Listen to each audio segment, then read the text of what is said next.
समझाने के पॉइंट से मैं क्वेश्चन को हल्का सा चेंज कर रहा हूँ, बाकी अभी थोड़ी देर में ओरिजिनली डिस्कस कर लूँगा।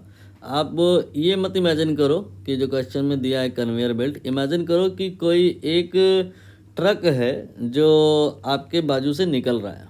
ये वही ट्रक है, आपके बाजू से निकल रहा है।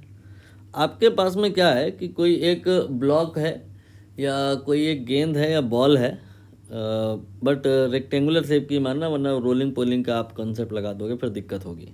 ब्लॉक ही मान के चलो।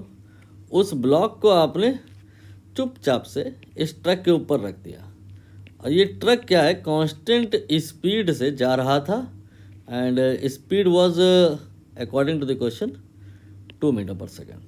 ठीक, अब आप इस पूरी वारदात को जो इमेजिन करो तो समझ जाओगे कि क्या हुआ होगा इस ब्लॉक के साथ। ब्लॉक तो पहले आप कहीं नहीं ले जा रहे थे ना। अगर आप रिलेटिव मोशन के कॉन्सेप्ट को, फ्रिक्शन के कॉन्सेप्ट को अच्छे से जानते हो तो फिर आप समझदारी का परिचय दोगे। क्या समझदारी का परिचय दोगे?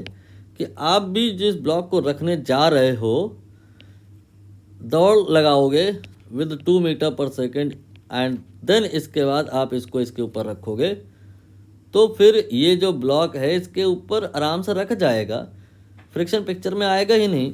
क्यों? क्योंकि between truck and between block कोई रिलेटिव मोशन नहीं है, कोई रिलेटिव वेलोसिटी नहीं है। लेकिन आपको इतनी कहाँ समझती। आपने इस ब्लॉक को लेके दौड़ नहीं लगाई। आप इस ब्लॉक को 2 मीटर पर सेकेंड की स्पीड से कहीं ले नहीं जा रहे थे। ब्लॉक तो रुका हुआ था, वेलोसिटी 0 था और आपने इसके ऊपर जेंटली प्लेस कर दिया।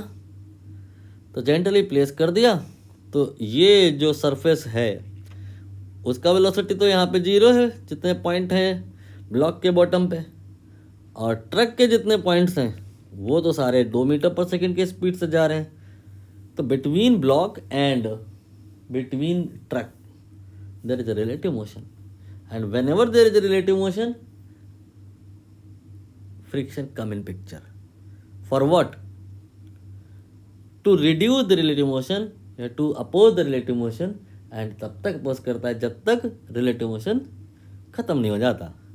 तो यार रिलेटिव मोशन को ख़त्म करने के लिए जो पिक्चर आएगा वो कैसे आएगा कि ए पर फ्रिक्शन आगे को लगने लग जाएगा, ए पर फ्रिक्शन आगे को लगने लग जाएगा और ट्रक पे फ्रिक्शन पीछे को लगने लग जाएगा। ऐसा संभव है समटाइम्स कि इसी फ्रिक्शन की वजह से इसका वेलोसिटी 2 से कम हो करके 1 मीटर पर सेकेंड हो जाए और इसका वेलोसिटी 0 से बढ़ के 1 मीटर पर सेकेंड हो जाए और आफ्टर ऑल दोनों का वेलोसिटी सेम हो जाए। तब मैं कहूँगा रिलेटिव मोशन नहीं है और इसके बाद फ्रिक्शन अदृश्य हो जाएगा, डिसअपीयर हो जाएगा। नीड नहीं है तो फिर वो वहाँ नहीं है, एग्जिस्ट नहीं करेगा। लेकिन यहाँ पे ट्रक की वेलोसिटी के साथ हमें छेड़खानी नहीं करनी है। ट्रक में है इंजन, को कम ज़्यादा वेलोसिटी अगर कुछ हुई ट्रक की तो इंजन अपने आप उसको बढ़ा देगा। ट्रक का वेलोसिटी 2 का 2 ही रहेगा। इसका मतलब रिलेटिव मोशन ख़त्म जब हुआ होगा दैट टाइम इस ब्लॉक का वेलोसिटी 1 नहीं, उतना ही हो गया होगा जितना ट्रक का रहा होगा। Truck and block. Now you can realize your question. Conveyor belt and block, after all both will move together with the speed of 2 meter per second and जब ऐसा होने लग जाएगा तो between the points of contact friction disappear हो जाएगा।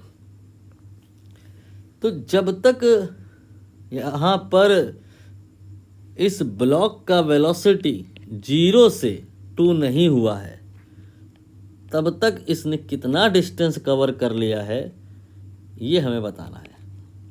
Initial velocity समझ आ गया 0 है, फाइनल वेलोसिटी समझ में आ गया 2 है, डिस्टेंस हमें बताना है और यहाँ इस फ्रिक्शन की वजह से एक्सेलरेशन कितना होगा ये हमें निकालना अगर हो तो very easy, that will be F divide by M, force divide by mass. यही तो एक्सेलरेशन होता है।